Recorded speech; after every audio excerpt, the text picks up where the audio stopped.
CBAM coming to CBAM, which is something being done by European Union, that has a lot of, I would say, good parts to it and some negative parts to it. But the biggest opinion on that is that a lot of government intervention would be required. Welcome to this episode of Sustainability Karma. I'm your host, Rajiv Tikoo. Today we have a very special guest with us, Abhyuday Jindal, Managing Director of Jindal Stainless, which is a leading stainless steel player in the country. Welcome, Abhyuday Jindal, to this episode of Sustainability Karma. Thank you, Raj. How have things changed in the last few years? Part of the stainless steel industry, and my company, Jindal Stainless, JSL, is the biggest stainless steel producer in the country. Globally, we are top 10 now, and we really feel that next 15 years to 20 years is actually going to be the time for stainless steel growth in the country. We're already growing at 8 to 9%.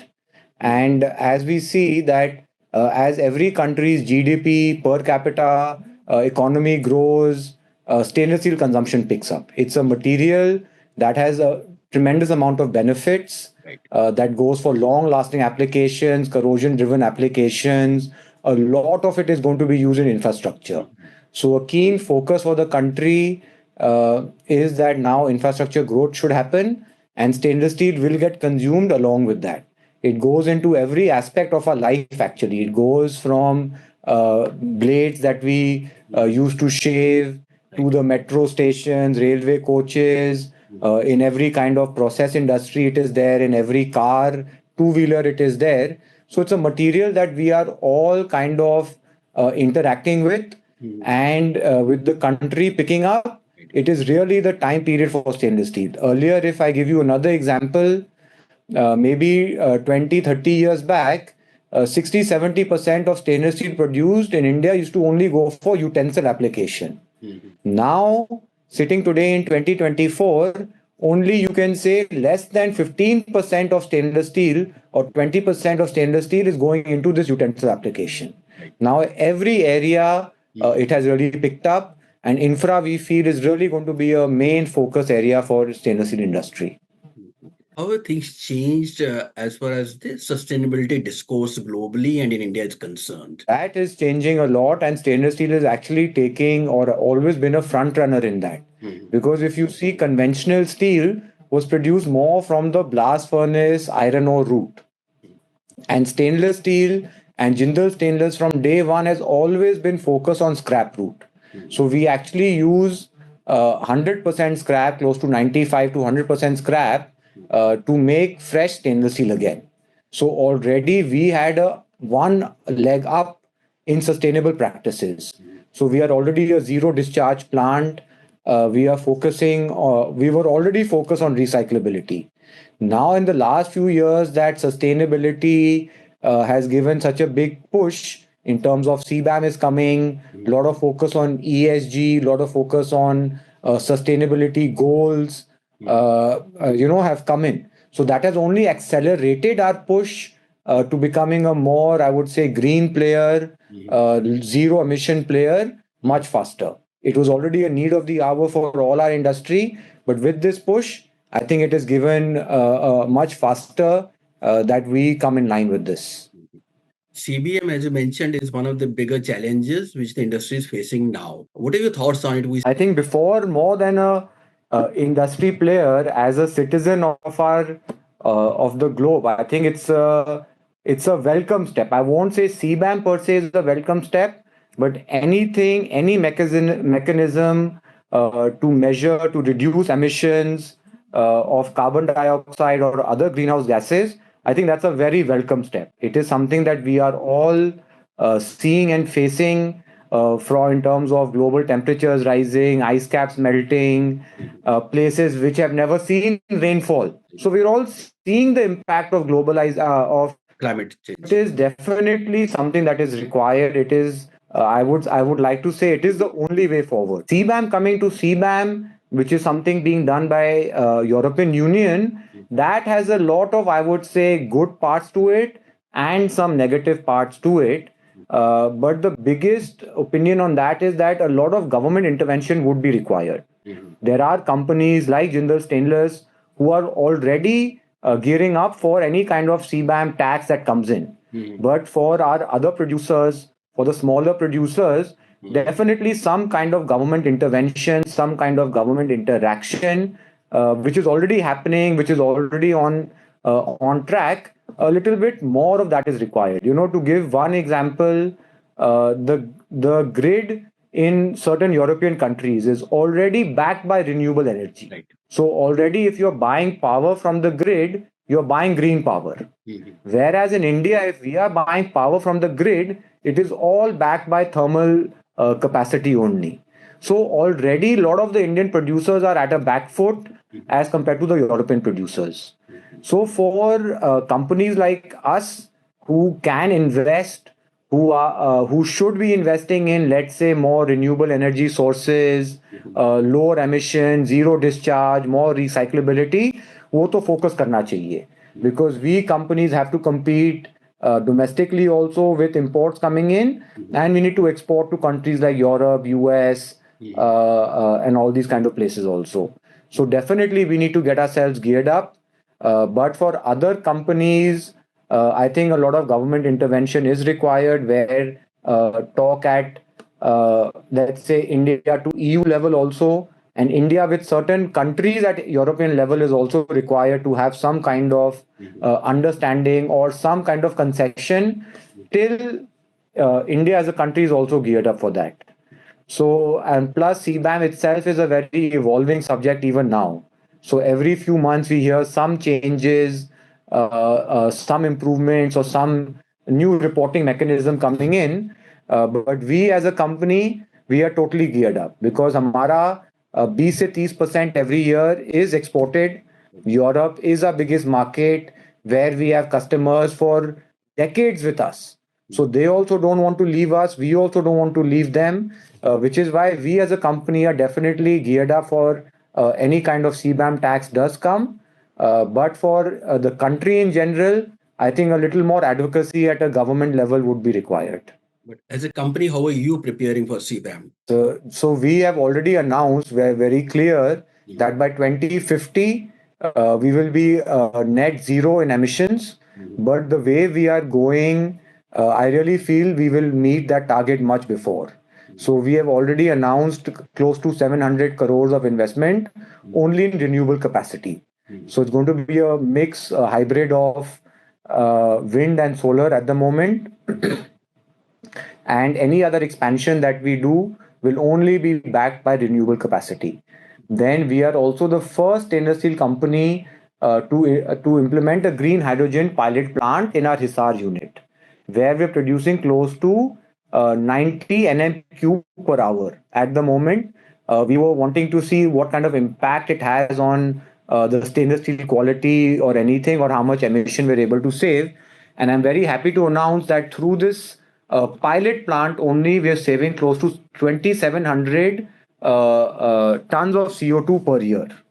And looking at the success of this, now we are looking at 1,000 nm cube per hour plant at our Jajpur facility. Through this, we would actually be saving close to 20,000 tons of CO2 per year. So this, we are the first company, stainless steel company in India to go for this. We're going to be backed by 100% by renewable power. Other measures, like we said already, as a company, we were doing it, using recycled scrap, trying to use more recycled material in the plant. So we were already, if I can say, much ahead of a lot of companies in India and globally at a sustainability factor.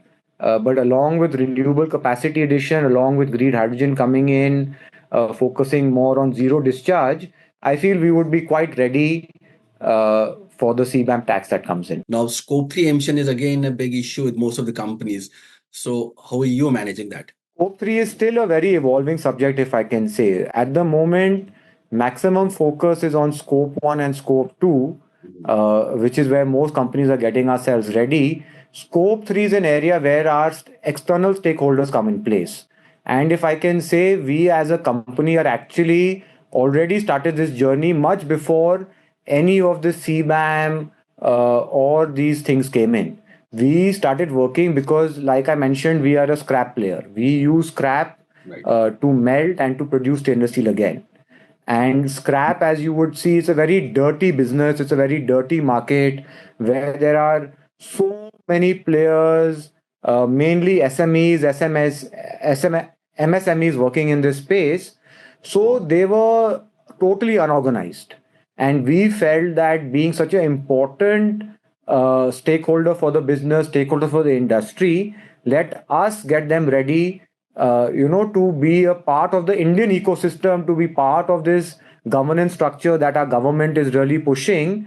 So we actually started that. What we have done is we put a third party, and this is an internationally renowned third party, to work with all our suppliers in India to get them ready from a ESG perspective. So work on environment also, work on social governance, work on social also, and work on governance.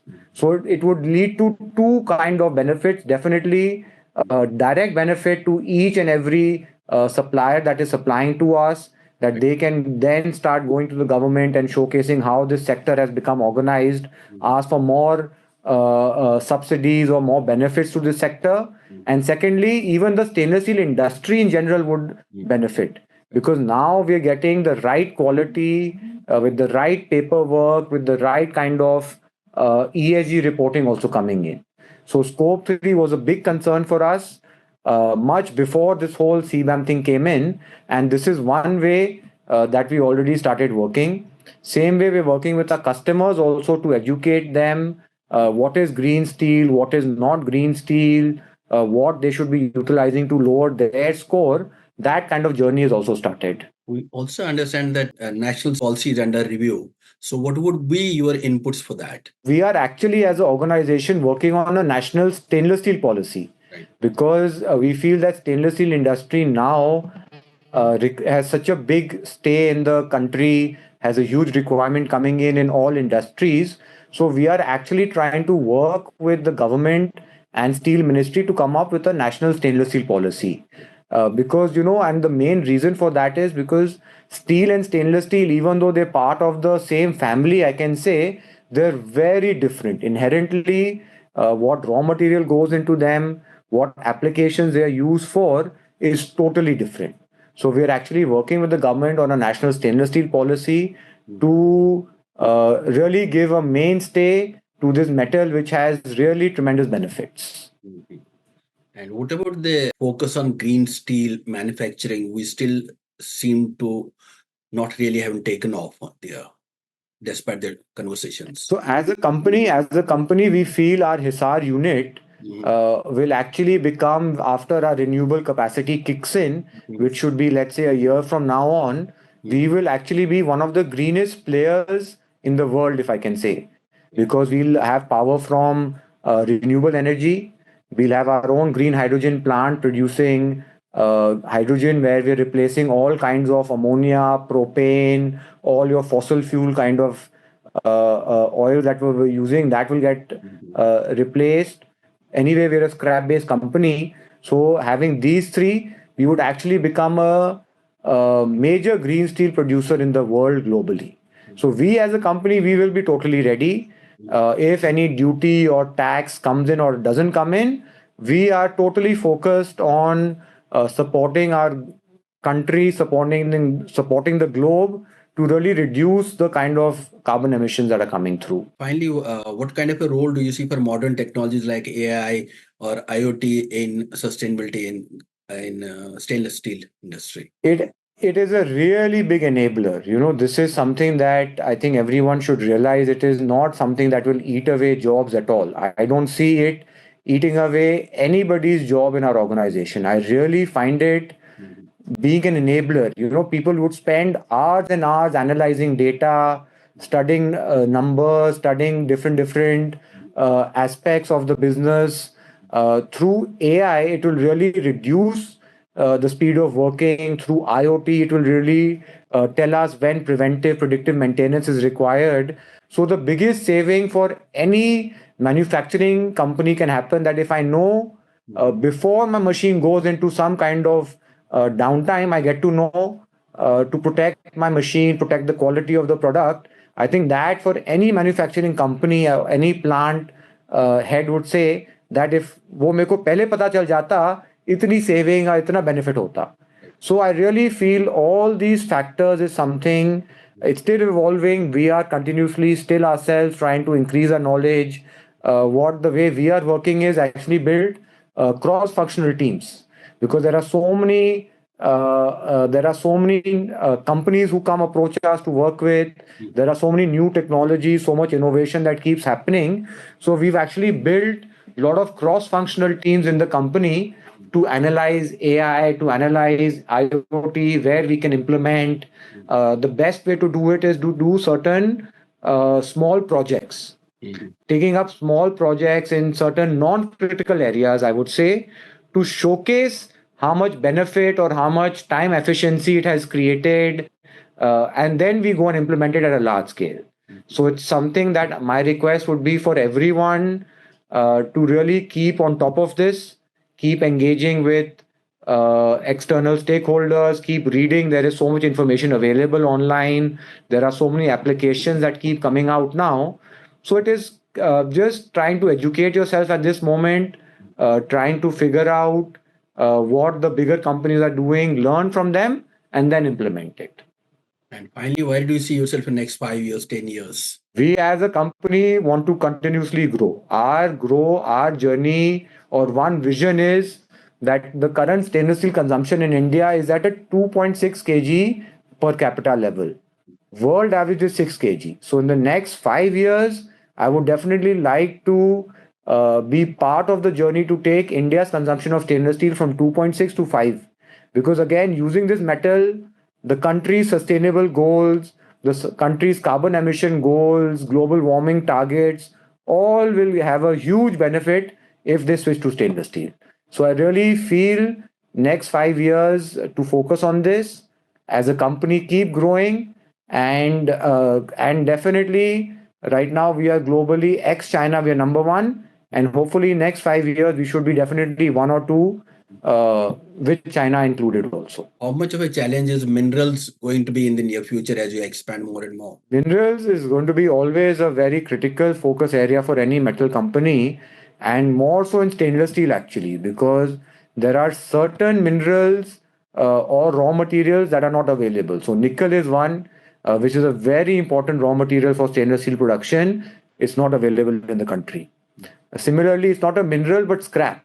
Now that globally scrap has become such an important commodity, most countries are now banning or putting some kind of duty for exporting scrap from their country. So this will become another important intervention that is required by Indian government, where minerals that are not there in India, there should be no duty or some other kind of subsidy to bring in more of this into our country. And whatever good mineral in abundance is there in the country, that should not be exported out freely. So that Indian companies who are investing a lot, who want to grow the country, they are able to take advantage of that. Thanks a lot, Mr. Jindal. It's wonderful talking to you and getting us an overview of the things as they are and the industry's perspective. Thank you very much for sparing your time. No, thank you, Rajiv. It was a real pleasure. We hope you like this program. This program is also live streamed on All India Radio and aired on community radio stations. We look forward to your feedback on our WhatsApp number 9818120554. For participation in this program, write to us at sustainability.karma@gmail.com. You may also connect with us on social media. This podcast is also available on podcast hosting sites. Looking forward to meet you again at the same time next week with a new episode and a new guest. Till then, goodbye from all of us. Sustainability Karma, a podcast series with senior journalist and editor Rajiv Tikoo on sustainable development, sustainability and ESG.